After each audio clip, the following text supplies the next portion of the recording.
You're listening to Bigfoot Society podcast, hosted by our captain, Jeremiah Byron, where it's all Bigfoot all the time. Have you ever had the urge to do more, to be more? Now you can by joining Bigfoot Society on the Patreon. Get ad-free episodes and even member-only episodes. Take part in movie night and even live video chats. Interact behind the scenes with Jeremiah and other Patreon members like me, Leia. The powerful podcast goes on, and you may contribute a verse in our Patreon community. Carpe diem. Seize the day, Bigfooters, and make your lives extraordinary. Welcome to Bigfoot Society. If you have Bigfoot activity to report from the same areas discussed in this episode, please reach out to me directly after this episode. And if you'd like to be on the podcast to discuss a personal Bigfoot encounter, please reach out to me directly at bigfootsociety@gmail.com. Do you wish there was more Bigfoot Society to listen to every week? Well, there is now. If you become a supporting member over at Patreon, you get a special members-only episode every single week on Wednesdays, and sometimes even more episodes. Head on over to patreon.com/The Bigfoot Society. And now let's get on with the show. All right, Bigfoot Society, we've got the privilege of talking to Tom Sheehan today. He's a Bigfoot researcher originally from New England, but now he's based out of North Carolina. And Tom, I've been wanting to get you on the show for quite a while, but we're finally here, and it's a pleasure to have you on tonight. How's it going? It is going just great, Jeremiah. Thank you so much, and I am thrilled to be here with you. Absolutely. We were talking before we started recording that it is a special treat for me to be able to talk to someone who is originally from Massachusetts as myself and also a Bigfoot researcher. It's hard to get those guys on the show. So when you're able to get those guys on the show, it is a real treat. So we'll definitely have some fun things to talk about. But Tom, let's start at the beginning. What was it that got you into this crazy Bigfoot world to begin with? All right, well, first of all, I'll start off with my age. I was born in the mid-'60s, so I'm like a OG Gen X. And so I grew up, watching Star Trek reruns in the 70s and into sci-fi, UFOs, ghosts, and all the weird paranormal stuff, because it was just fascinating to me. It was like, yeah, this is exciting. The real world is boring. This is exciting. In the 70s, we all remember, well, not all, but I'm sure most of us remember Leonard Nimoy had a program called In Search Of, and he covered like the Loch Ness Monster, UFOs, and disappearances, and he also covered Bigfoot. And I remember watching that show, beyond afternoon, after school, and I'd say, oh, wow. And I saw Patty for the first time, the Patterson-Gimlin film, and I said, that is real. I saw that and I said, that is real. There's no way it's anything else but a real, actual Bigfoot. And so I grew up that way, with that kind of, thinking about what people call the paranormal, or not outside of the realm of the usual. And as I got older, I said, okay, this is cool. Then the internet came along in the 90s. And by the 2000s, there was a lot of stuff on the internet about Bigfoot. It was one thing, as a kid, I'd go to the library all the time and read what I could about Bigfoot and other things. But, once the internet really exploded with information, it's like, wow, it's like a kid in the candy store. And in the early 2000s, I was able to network with other people interested in Bigfoot. And we formed a group called NESRA. And that's NESRA, the Northeast Sasquatch Researchers Association. And this was sometime around 2004, 2005. I don't even remember the exact date, but I was really excited about this. There were 5 of us originally who founded it. We had a big meeting in Connecticut, and we all got together and said, okay, this is what we're going to be, this is what we're going to do. And then we started doing our own little expeditions. We'd go to places in New York, Vermont. They even went to New Jersey. I didn't get to go on those, but I heard those were great. I think they did a Virginia one once, because we ended up eventually with members from all over the East Coast, up and down the East Coast, and even out towards the Midwest. And we were we were going gangbusters for a while there. In fact, at one point, we were approached by the History Channel in their show Monster Quest. They wanted to come on an expedition with us to Whitehall because they were doing a special about the Whitehall incidents that involved police officers. They actually had the original witnesses, police officers, and the town's people who lived in the Whitehall area who had these encounters. So while they were doing that, and by the way, in this episode is called Bigfoot in New York. Anyone can go on YouTube and you can see the complete episode. Just type in Bigfoot in New York. It should come up. That's about 45 minutes long or so. And it was a really great experience. They intermingle our investigation, not live, but live for us, with the witnesses, the eyewitness accounts from the 70s when this originally happened. And it's a really good episode. So anyway, now before that though, right when we founded Nestra, I was looking up, okay, Bigfoot, the Pacific Northwest, California, Canada. And no, Bigfoot is everywhere. I found stories about something called the Winstead Wildman. And that Winstead is in northwestern Connecticut. It's up in the mountainous areas. They're called the Northwest Hills of Connecticut, which are, if you look at a topographical map of the United States, especially the Northeast, you'll see the Green Mountains of Vermont, very rugged, the northern end of the Appalachian Mountains. Of course, when I'm down in North Carolina, I have to say the Appalachian Mountains. But they extend through western Massachusetts and down into Connecticut, where they pretty much taper off in Connecticut. But that's all one big, long, continuous mountain range. And Winstead is near the southern end of these mountains. And the original story of the Winstead Wildman goes back to 1895, I believe the year was. And the story goes something like this. A town councilman from Winstead was walking his dog, bulldog, through blueberries, but anyway, some kind of berry patch. And he encountered a man. He called it a man was covered with hair, with black hair. He had long hair along his shoulders, and his whole body was covered in hair. And he was very strong and brawny. He said an ordinary man would not stand a chance against him. And that his dog became very scared, ran between his legs, whimpering.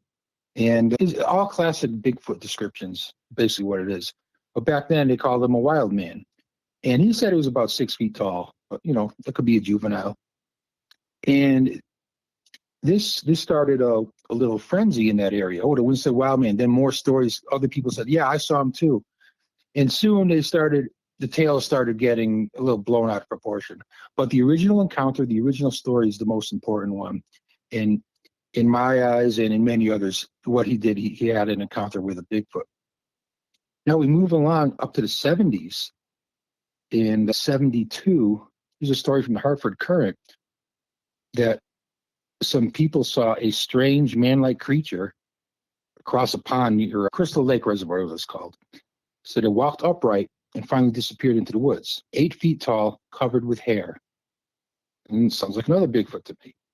And 2 years later, 1974, the wild man was seen again, this time by two couples who had been parked at night by a Rug Brook Reservoir. They described the police being terrified by seeing a 6 foot, 300-pound creature, sounds kind of fat, but covered with dark colored hair in the moonlight, and fled the area immediately. So that just sounds like all Bigfoot activity to me. So looking into that, I said, wow, there is an area right near where I live in Springfield, Massachusetts, that I can drive to, and who knows, see what's out there. Sounds like a good place to do some investigating. So I'm new to this. I said, I will take a drive out there. So I jump in my car, take a drive out to, I decided on going to a state forest in the Winstead area called the American Legion State Forest. They have that, and right across the road, there's another one called the People's State Forest. This is very rugged forested terrain. I said, as I got out there, I said, wow, I can see Bigfoot being here. So what I did was I drove down. There's just one road in American Legion. It's called Legion Road.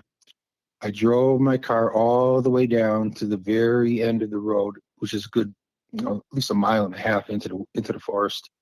And when you get to the end, there's actually a culvert that you have to cross, and sometimes it's washed out. But I was able to drive down all the way to the end, and it's very swampy and marshy down there.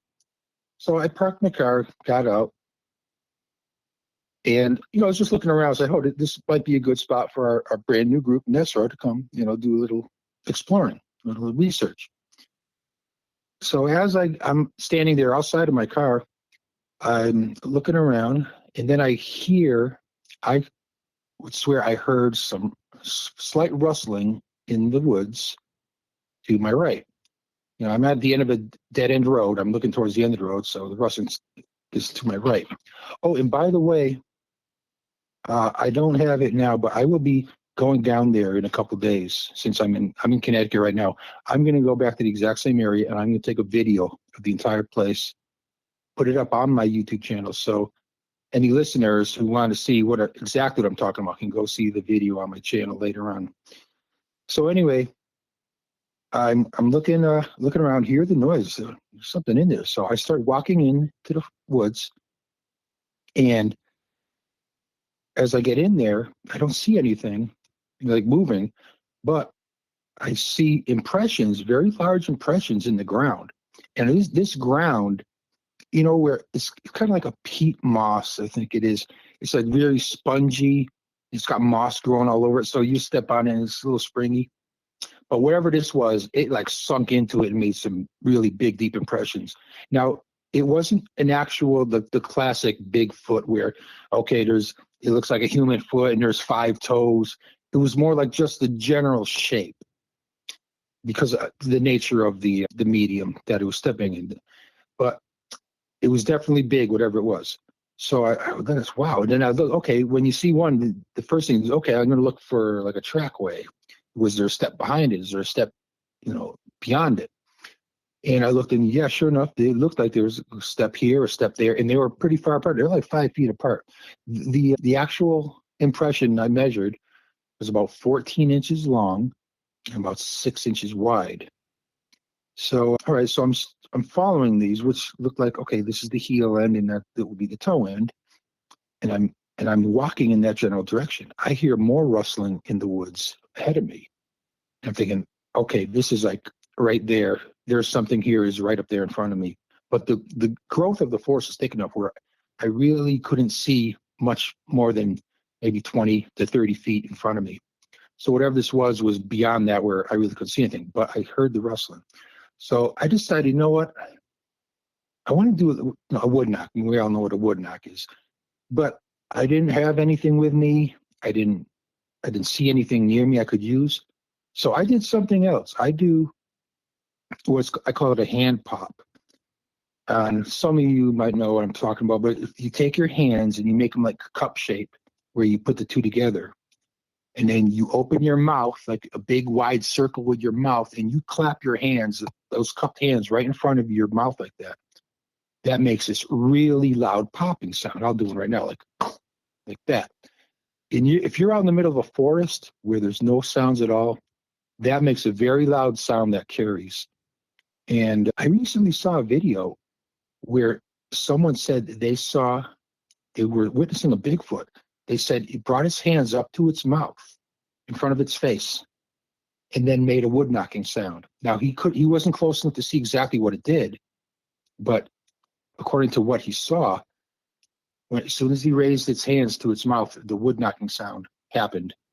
So just saying that, hey, maybe that's something they do. Well, it's something that I did that day. I did it 3 times. I did a pop, pop, pop. I just stood there, silence, listened. And then in about 5 to 10 seconds after I did that, I hear the loudest bang, bang, bang on a tree, just in the same direction in front of me that I was going, where I heard the sound, the more rustling sound. And on the third bang, the distinct sound of, you hear it on TV or in a movie if you haven't seen it in real life or heard it in real life, of a tree falling over, that cracking of the wood with a big loud boom when it hit the ground. And I stood there like, I was in shock. I said, what just happened? And I'm like freaking out. I said, oh, it was the loud bangs, the tree falling, the crash on the ground. I said, okay, all right, I just stood there. Okay, what's going to happen next? And after a couple of minutes, I said, okay, I'm going to start heading in that direction. So I did. I started finally going up that way. It was I had to go up a slight ridge, headed back up to the road that I drove in on. And I found the tree that fell. It was actually a dead tree, but it was very big and thick. It was at least 18 inches in diameter. I'm not sure what kind of tree it was, but it was dead. And I said, oh, wow. But you know what? This is where it was knocked over. It was knocked over exactly perpendicular across the road that I drove in, blocking my car in. And I have heard other people say they will knock over trees and block your car in. I said, oh, but not before. I was like, this is new. I'm new. I'm totally green, going out in the field, looking around. And I didn't really have a camera. This is back, cell phones weren't like what we have now. But I didn't think about taking pictures or anything. I did return the next day to make a plaster cast of the foot impressions. But anyway, at that point, I said, okay, now my car's blocked in. Now what did I do? And I got this little, 4-door, 4-cylinder sedan, Ford Escort. I had a CB antenna magnetic mount with this cable. I said, okay, well, I'm going to take the CB cable. I'm going to wrap it around this end of the tree here and tie it to the bottom of my car. And hopefully I can drag this enough out of the way where I can drive around it. And I did. I was able to do that. So, and I looked at the base of the tree. My first thought, okay, did something go up and stand at the base of the tree and do this? And sure enough, I found another exact impression of the same ones I found earlier, 14 inches long, 6 inches wide at the base of the tree. It was not as deep, but it was definitely there. So I got the tree out of the way, got in my car, and I was able to leave. Now I returned the next day. I said, oh, I'm going to go back and I'm going to make plaster casts of these.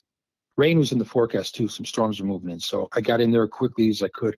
I made one cast of the first really deep impression I found. I tried to make a cast of the one at the base of the tree, but it was so shallow, I really couldn't get a nice thick layer of the plaster in there. And that one just crumbled when I took it out because I actually was in a rush because the big thunderstorm was coming in.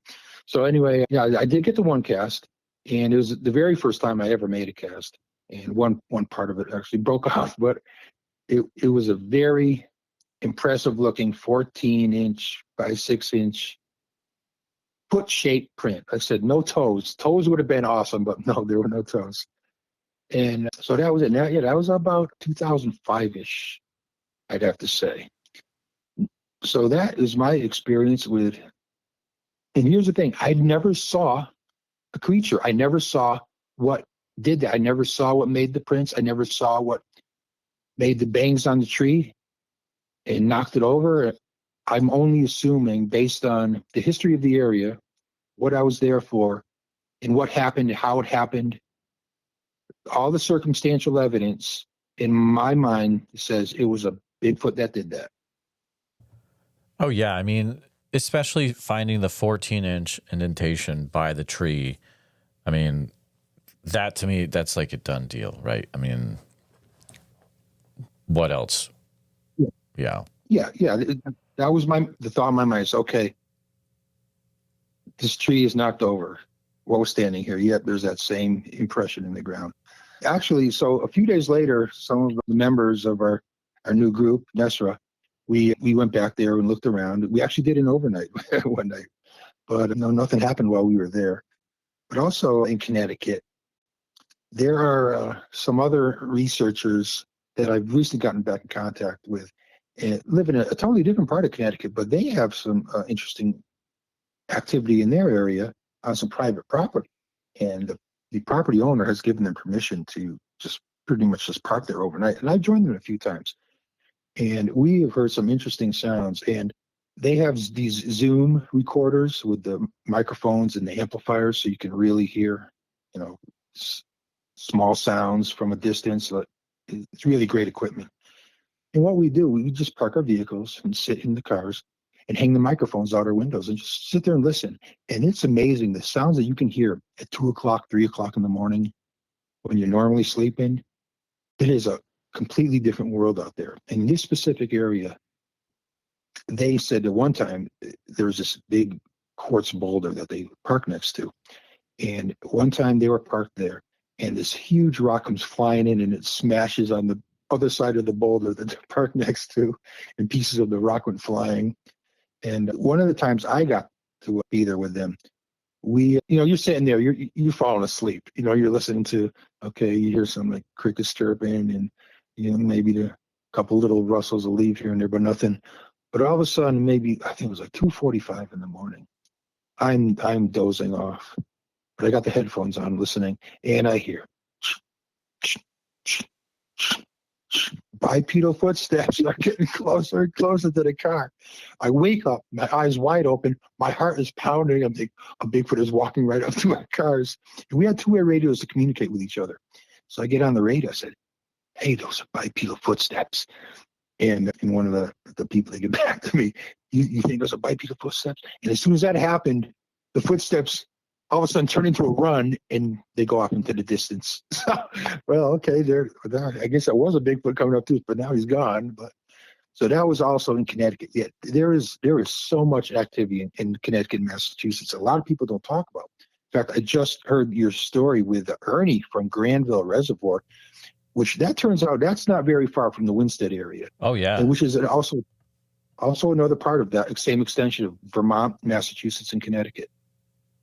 Yeah, I mean, you easily could see the same Bigfoot that are hanging out down where your area was, maybe being part of that whole Granville Cobble Mountain area. I mean, it's not that far behind. Did you ever check out that area as well, or were you pretty much just down in Connecticut? Well, I have never been particularly in the Granville area. But since it's so close to the American Legion State Forest, when I go up there this weekend to take my video for this story, I'm just going to take a ride over there. It's like 25 minutes away from there. And, I looked it up, being the researcher, I looked it up. I know where it is. I said, yeah, I can park right here. I can walk right into the woods. And, I'm just going to take a look around because Ernie's story was fascinating. Oh, it really is. And the thing about it is that there's so many other people that have been contacting me since that story came out, since you shared on the channel, and other people that have been like, yeah, I've also experienced stuff in that area. So right now, trying to get other episodes set up of that same area. We'll see if they actually come to fruition. But it's wild to think that there is an area that is so close to Westfield that has some pretty intense Bigfoot action going on. So we'll see what comes of that for sure. But did you ever have any Bigfoot research happen in Massachusetts and any other areas? Well, not me specifically, but my friends that I was just talking about in another part of Connecticut, they moved to Connecticut a few years ago, but they used to live in Western Massachusetts. And they have told me about some very interesting places. One in particular is up on the north end of the reservoir. Yep. There are some campsites up there. There's campgrounds where you can go camping. And they say, yeah, there is a lot of activity up in the north end of the reservoir. I know exactly who you're talking about. I talked to him like 3 or 4 years ago. I think it's a couple, right? Yes, it is. Yeah, they're great. It's been a long time, but they have a very interesting story, and I think maybe even they're involved with things around Mount Tom. I'm not sure. Yep, Mount Tom. I wish I had known about that. I was still in Springfield at the time. I said, oh, wow, Holyoke. But I heard all about that encounter, and that's a pretty good one. The preacher and his kid. Yeah, no, that's that. I don't think that was even one that got on the episode, but we had been talking for like an hour and a half before we actually started recording a few days before, and she told me that story, and it was wild. It's just a wild account. Hopefully someday, maybe I'll have to talk to her again. But it's a good one for sure. And the thing is, Mount Tom is like right there next. First of all, Holyoke is a city, and then there's Chicopee, and Springfield is like right there. I think the greater Springfield population is close to 500,000 people, and there's a Bigfoot right up there on the mountain there. I'll tell you right now, where I am, I'm visiting. I'm in Connecticut now, visiting from North Carolina, and where I am, I'm very close to a place called the Devil's Hopyard down in southeast Connecticut, and there is stuff going on there too. I could drive there from where I am in like 5 to 10 minutes. And so you just look at a map. Anyone can do this. Look at a map. Look at where there's a lot of wilderness. Look at where there's trees, lots of thick forest.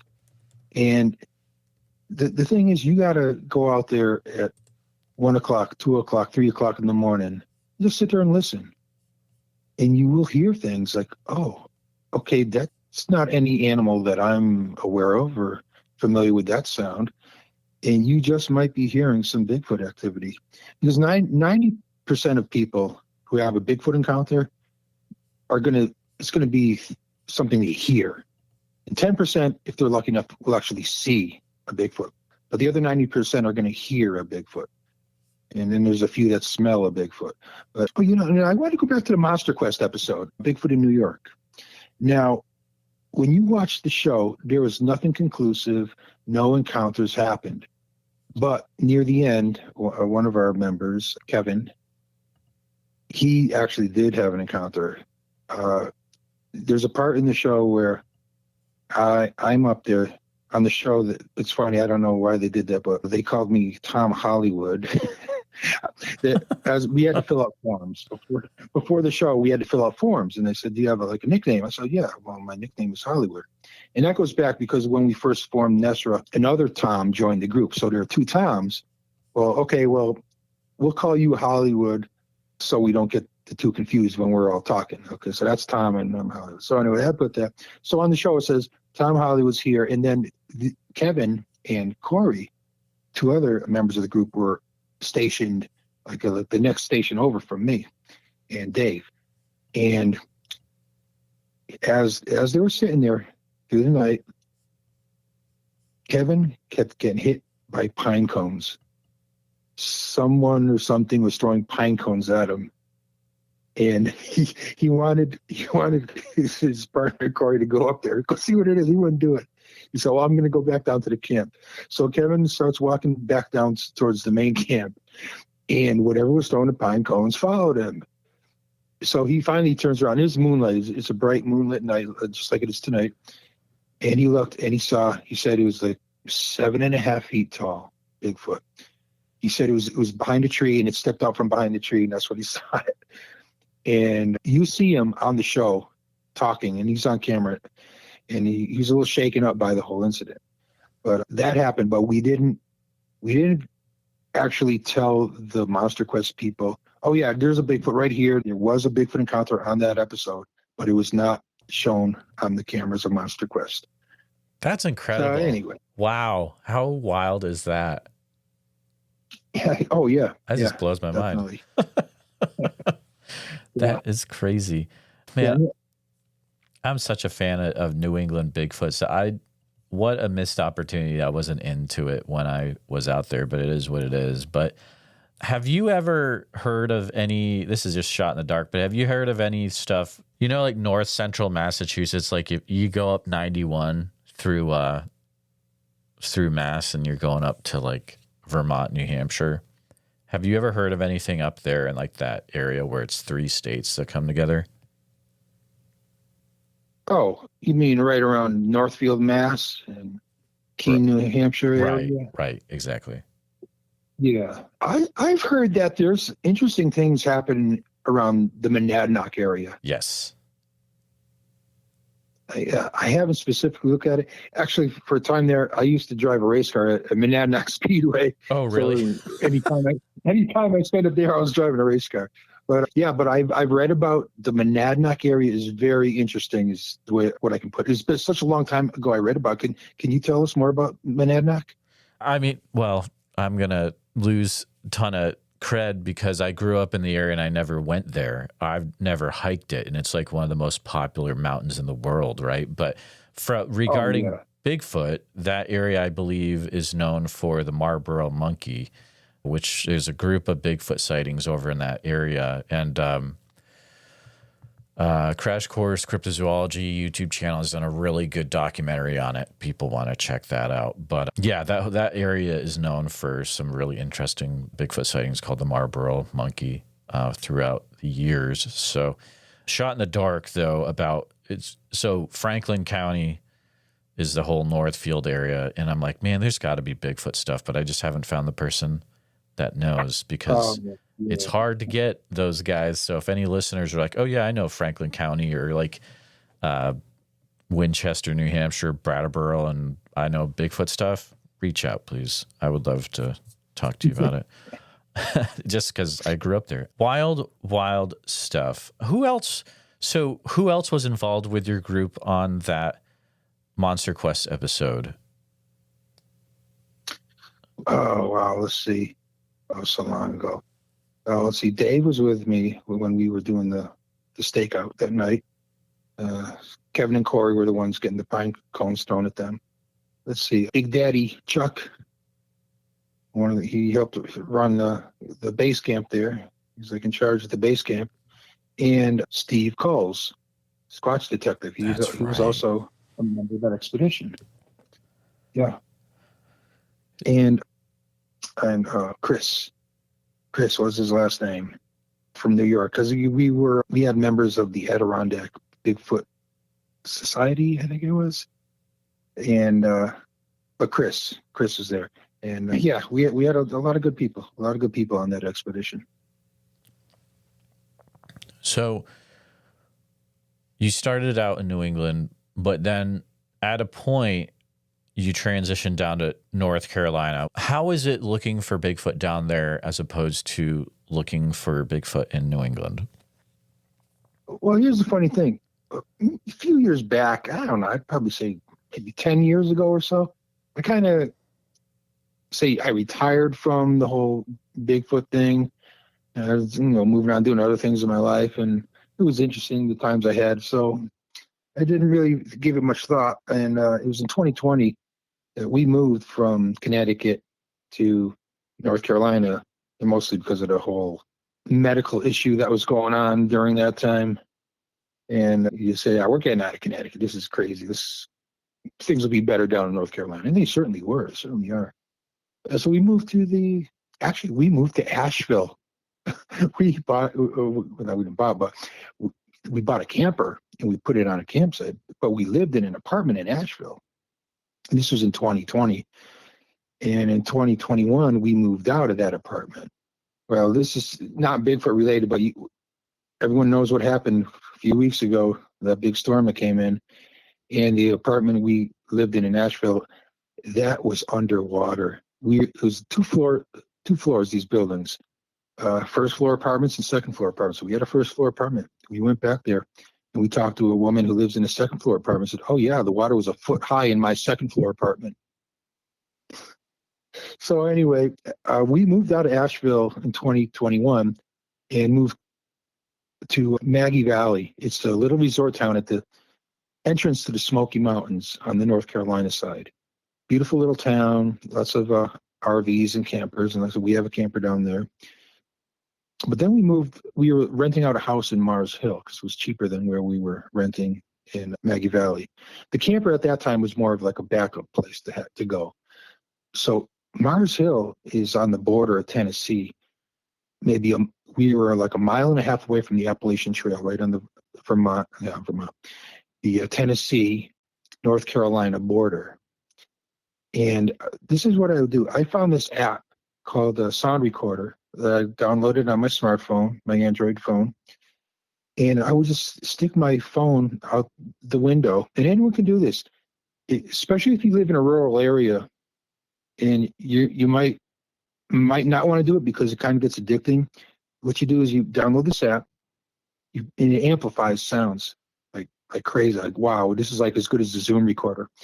And I'd stick it out there, and I would hear wood knocks. I would hear howls. And I'm just lying in the comfort of my bed. I'm hearing this Bigfoot activity going on up in Mars Hill, North Carolina. So then eventually we moved back. We finally moved into the camper full-time in Maggie Valley. Now here is something that happened just a couple months ago. There was a meteor shower, August 12th. And I think it was the Perseid meteor shower. But anyway, this meteor shower, I said, oh boy, the meteor shower. I'm going to go out at 1:30 in the morning in Maggie Valley and watch the meteors. So I step out in the camper, go outside, and I just saw some nice meteors. But I'm hearing a dog bark across. If you look at a map of Maggie Valley, the main drag is called Soco Road. I live in a camper on the north side of Soco Road. I hear a dog barking across on the south side of Soco Road, and there's some mountains on that side of the valley. They're called the Plot Balsam Mountains. And I'm listening. I said, there's another animal making sound. And that's why the dog's barking. And as I'm listening, I say, holy crap, that's a Bigfoot. And that's why the dog is barking. So I jump in my van. I drive over closer to where the sound is coming from. I'm right near Maggie Valley Town Hall now. And I just let my recorder run and recorded the sounds. And this is on my channel, my YouTube channel now, Blue Ridge Bigfoot. And there is a story about a creature or a man, depending on how you want to look at it. It's called the Boojum. In fact, in Waynesville, North Carolina, that's the next town over, they have Boojum Brewery. And the legend of the Boojum goes something like this. Around 1900, a guy bought the top of a mountain there, right at the end of the Plot Balsams. He bought the property and he wanted to build a hotel. So he had to have a road cleared all the way to the top of the mountain, cleared the land, and built this big old honking hotel up on top. It's called Eagle Nest Ridge. And you can look at that on the map and see where it was. So this is around 1900 he built this. And after the hotel was built, people would hear all kinds of weird howls and hooting out in the forest around the hotel. So somehow the story came up, oh, that's the Boojum. And the Boojum was it was described as a 7-foot tall man covered in hair. He was ugly. And they said he liked to spy on the women when they were taking baths in the creeks and the streams around the area. And he liked to find rubies and other gemstones in the area and go hide them away in a cave. But to me, that's okay. That's a big, but I don't know about the part about rubies and gems and hiding them. But the big, tall, ugly, hairy man, maybe spying on women, maybe not. Okay, that to me sounds like a Bigfoot story, just like the wild man story. So then the legend goes, but this one woman didn't really mind him spying on her as she was taking a bath. Her name was Annie. So the legend goes that whenever Boojum would be out in the forest somewhere, out in the mountains, his Annie would start hooting for him. So they called her Hootin' Annie. And she would hoot, and then the Boojum would hoot or holler back. So the two of them would be communicating with each other. So when I heard this sound back in August, I said, oh, wow, I'm hearing either the Boojum or the Hootin' Annie that they've been talking about for the past 120 years. 120 years this has been going on. So I recorded it, and it's on my channel, Blue Ridge Bigfoot. I got one called Hootin' Annie, and just listen to it and tell me what you think. But that was recorded with my phone. I just let it sit on top of my van. I sat there, and after a while, I said, I'm gonna see if I can drive closer to it. So I started up my van. And I drove around up into the neighborhood where it was coming from, up the side of the mountain to see if I get closer. But But I'm thinking, I'm driving my van. I got my windows down. All I can hear is my van now. I really can't hear anything. I didn't want to stop and park in front of someone's house because, people out there will come out with their shotgun. Hey, what are you doing? So I drove back down and I got some recording. And that's actually, here's something else that happened 4 days later. This was a Sunday night, Monday morning when I made the recording. 4 days later, it was Friday. One of my neighbors in the RV park where we are, her sister and a resident of the park were walking their dogs in this little park right around the corner from us, right across Soco Road from where I was hearing the sounds. And at one side of the park, there's a big hill and it's all forest. The name of the park, something like Roof something Park. But anyway, I'll tell you what, if you want to look this up on the map, look up Maggie Valley Storage Solutions on a map on Google. You'll see where that is. And then to the right of it, you'll see the little park and you'll see this hill that's covered with trees. It's very steep. At the bottom of the hill where the park is, right on the border between the park and the forest, there's a bunch of grapes, a bunch of grapevines strung up. But there's a little track. People walk the dogs. So anyway, they were walking their dogs on this track. She said something huge started growling at them from inside the woods, right at the edge of the woods there. Their little dogs got scared. Then they got out of there. And she said, I swear it was a Bigfoot. She said she never heard anything growl that loud before in her life. And so I'm putting the pieces together. This all sounds like Bigfoot activity to me. It's wild. I mean, in the video you'd been talking about before, that's the one that you had sent over to me, right? With the recordings? Yeah. Yes. I got one called Hootenanny where it does the Yahoo 3 times. I'm playing the same recording over 3 times because it's in one Yahoo, so you can hear it 3 times without having to keep rewinding it. And then the other one is the longer one where it starts making all those noises. Then the dog barks, and then it growls at the dog. Yeah. Yeah, it's pretty awesome. I'll definitely have it in the description or show notes, which is people know where to find that. Have you been, so we kind of mentioned about how a few weeks ago there was the hurricane. Definitely need to address it. Haven't really addressed it on the show yet. Have you been down to that area since that's happened? Oh, we were there when it was happening. Oh, you were? Okay. Wow. Yeah. And I'll tell you, I am another field of interest to me is weather. Yeah. And when this sucker was coming in, even before that, this is what was going on. We were getting rain for 2 days already before the hurricane even got there. And as the hurricane started coming up the coast of Florida, before it even made landfall, the upper outflow from the hurricane started interacting with this cold front that had moved in and it was causing rain, which just piled more rain on top of it. Then when the hurricane finally hit, it just dumped that last foot of rain. There were places in the area that got over 3 feet of rain within those 3 days. And we were really lucky where we are in Maggie Valley because we were up near the top end of the valley where the main creek is called Jonathan Creek, flows downwards. So obviously the higher up you are, the better off. But as you go down, that's where more and more flooding. The land in front of our RV park was flooding. Our camper was up a couple feet higher. And then one camper at the end, he ended up in the middle of a pond. His camper was surrounded. Water started pooling up underneath our camper. But it was at that point that, the water started finally receding. It was getting really close to us, but we got lucky. Nothing happened to us. But there are so many people who were not lucky at all. And the news reports are saying, they've identified 235 dead or whatever. No, I'll tell you right now, thousands of people died. Yeah. They were just these massive mud and trees and boulders came rushing down these mountains. And there's this town called Chimney Rock by Lake Lure. There's a movie called, Dirty Dancing was filmed there. Last of the Mohicans was filmed there.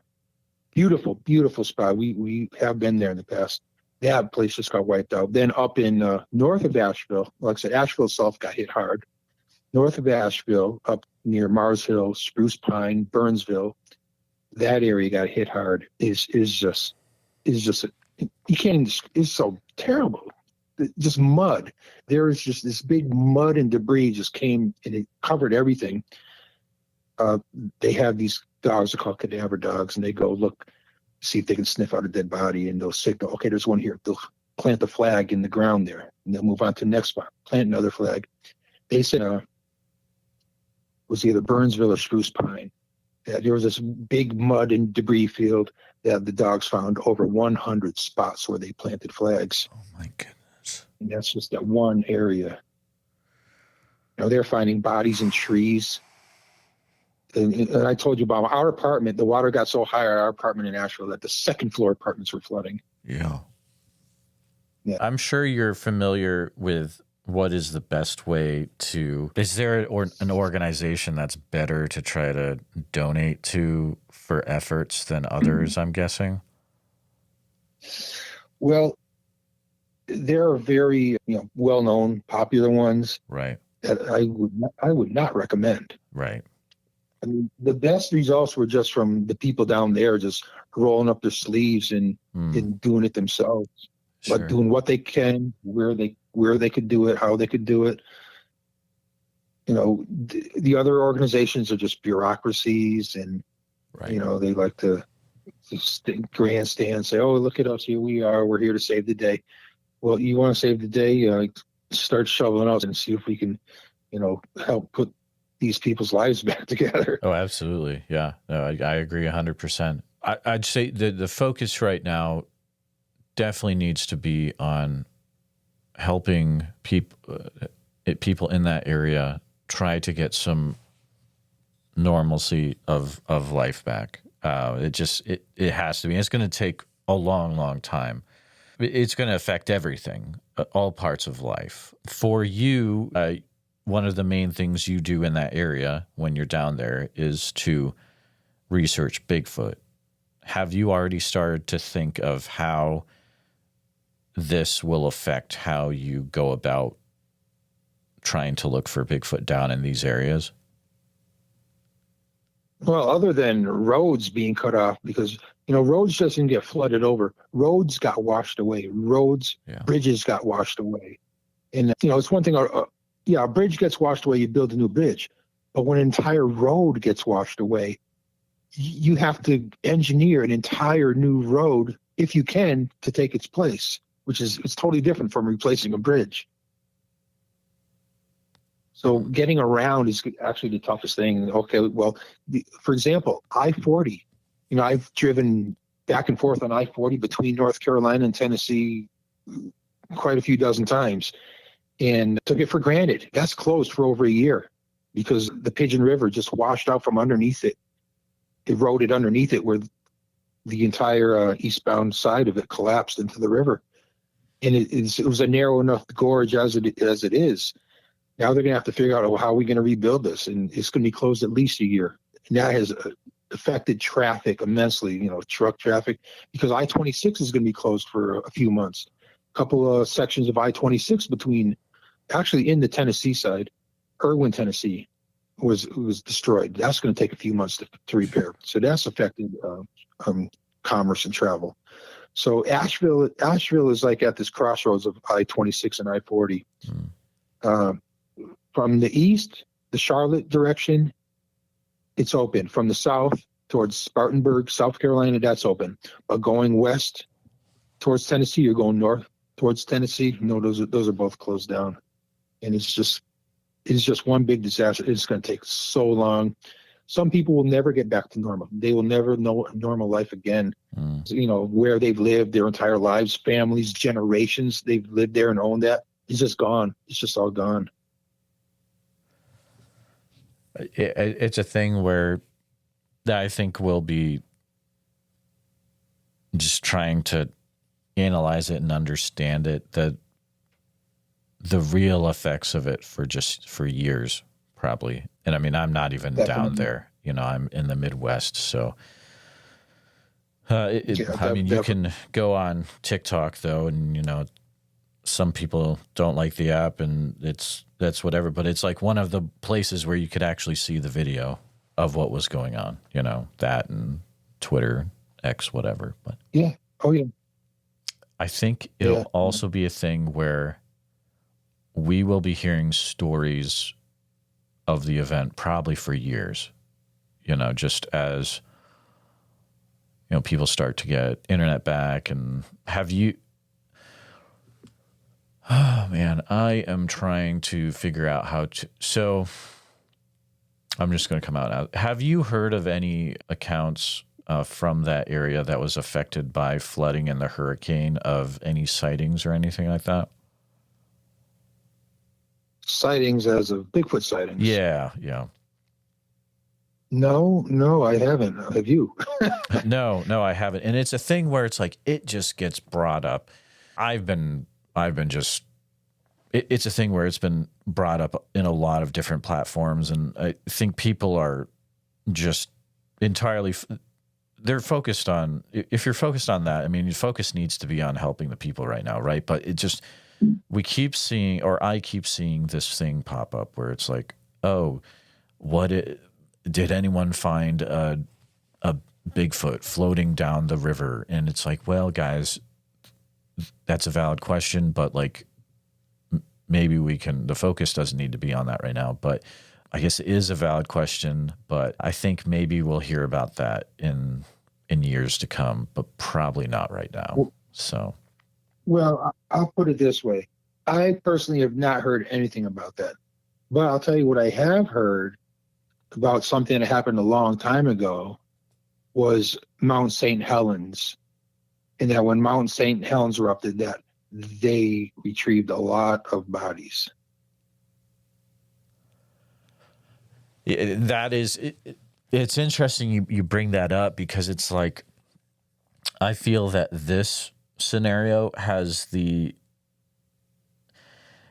could easily become the next Mount St. Helens Bigfoot campfire story for the next 20, 30 years. It just like keeps getting brought up, and people are like, what about this? Or like, oh, I totally saw this, or one of my buddies saw this as well. Yeah, Mount St. Helens is still talked about to this day. And I mean, it's been how many years? It's been, 40 years? It's been a while. No, yeah. Over 40 years. Every week I get emails in my inbox about, hey, what about this? Or is this a thing? And it's like, to shout out Steve Culls, we talked about Steve Culls earlier. His show Squatch Detective actually did a really good investigative look into the possibilities of if Mount St. Helens Bigfoot could actually be a thing. And it's definitely worth checking out if listeners haven't watched that on his YouTube channel yet. But yeah, I don't know. I think who knows what'll come in the future. But right now we need to help the people that are affected in that area, which would be the main areas affected would be east of where you're located down there, right? Yeah, and that's pretty much the result of the way the storm came up. Yeah. As the storm was coming up through Florida and Georgia, they kept showing it tracking to the northwest, going up through Georgia and into Tennessee.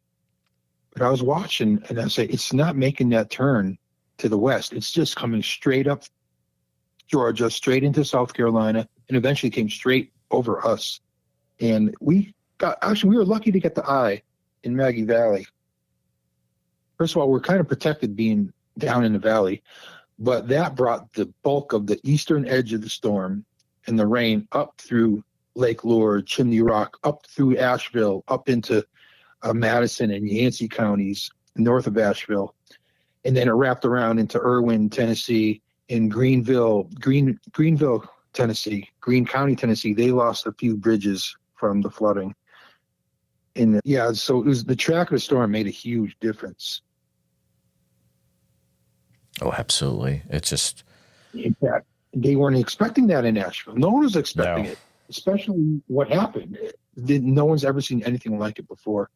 3 feet of rain within 72 hours. No one's ever seen anything like that. I'm looking at a map right now, and I'm realizing how,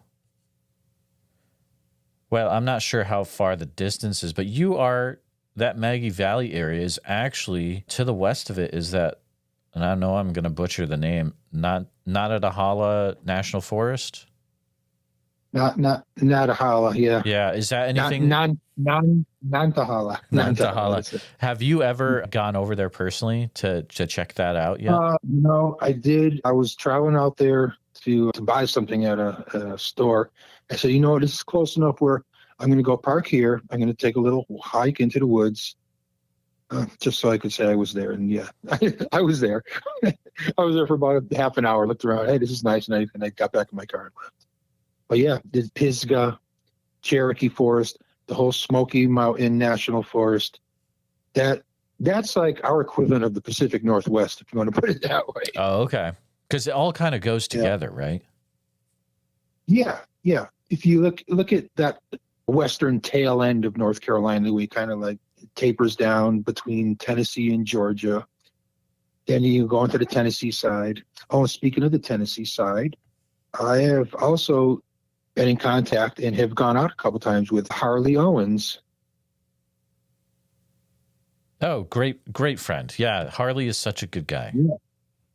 Yeah, and he lives in Newport, and Newport got flooded. Downtown Newport also got flooded. Yeah, it did. And I've been out a couple times with him, and some really interesting stuff going on in the areas that he brought me to. Put it that way. Yeah. We talk quite a bit, and this is just guys talking, like not for the podcast or anything. Like we'll talk quite a bit, and the stuff he gets himself into is absolutely intense in that area. So I don't know how much of that you were involved with, but that's just, he gets into some wild stuff out there. Well, I'll tell you, one time we were out there together, and we went in different ways. Okay, I'm going to go this way, you go that way. And once we got separated, he started getting stones thrown at him. Of course, it doesn't happen while I'm he wanted to wait for him to be alone, I guess. Right. Was that he has an area where it used to be Scott's. Was that the same location? I believe so. I believe that is the same area. Yeah, so very interesting. Yeah, and I'm looking now because of the road closures. It's really hard for me to get out there from North Carolina.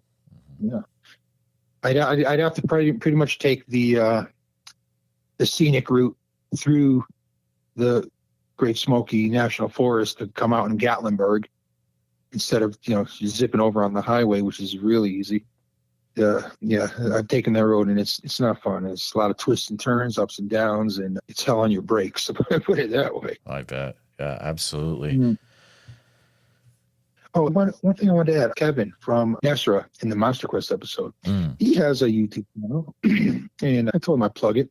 It's called Northeastern Exped, which I believe is short for expedition. So if you look up Northeastern Exped, EXPED, you'll find a lot of interesting videos on his channel. And he is still out there every week. He's doing something new. And not only did he have his encounter on Monster Quest, he's also had visual encounters up in Vermont. And he told me, the one he saw in Vermont was humongous, is the way he put it. It was just huge. Yeah. Wow. Vermont is also another state I have not gotten a lot of people to talk about. So that's very interesting. But what's your future goals with your Bigfoot research, Tom? Well, this is the interesting thing. Like I said, I was kind of retired, but once I moved to North Carolina, and I said, there's like a lot of Bigfoot stuff going on, like right here.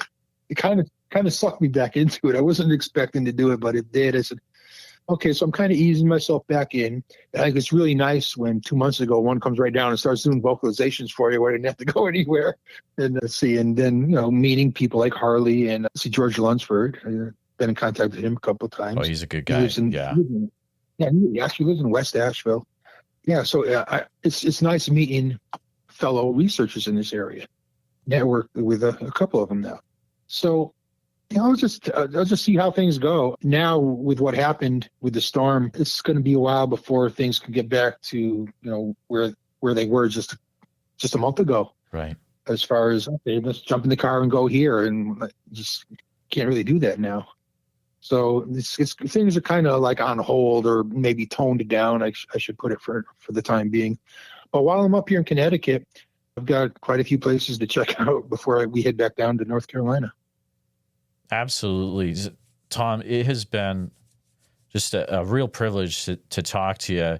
Do you mind, and thank you for being on the show, do you mind taking a few minutes just to remind viewers again how they can best keep up to date with what you're doing? And is there a way that they can reach out to you if they have questions about these areas or reports to send to you?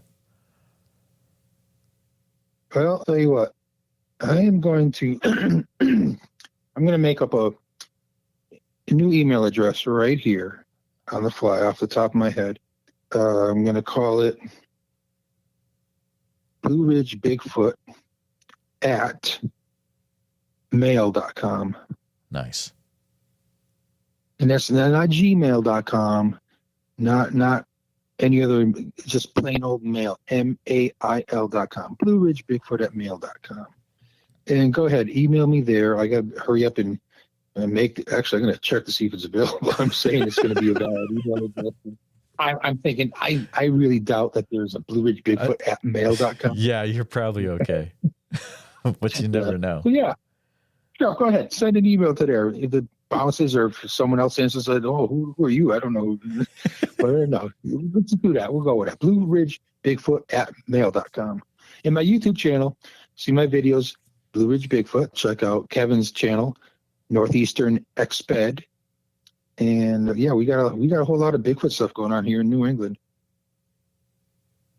Fantastic, Tom. Thank you again for coming on the show. We'll definitely keep an eye on what you're doing through your Bigfoot channel, and we'll have to check in with you in the future. Yeah, that sounds good, Jeremiah, and thank you for having me.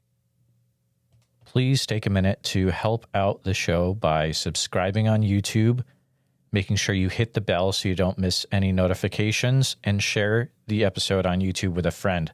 Also, if you're listening to us on a podcast, thank you so much. Make sure that you're subscribed, share the show with a friend.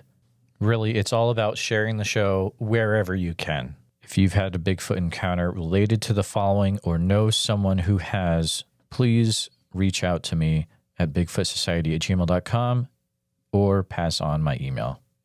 Here's a list. If you've had any encounters in Oregon, which I'm sure there's probably a few of you out there, please feel free to reach out immediately. You can use email bigfootsociety@gmail.com. A special thank you to all the Bigfoot Society Patreon and YouTube channel members. It's your support that helps keep the show going, and I extremely appreciate it. If you want to join in the fun, you can join over at patreon.com/the Bigfoot Society. I'll see you there. And again, thanks for listening.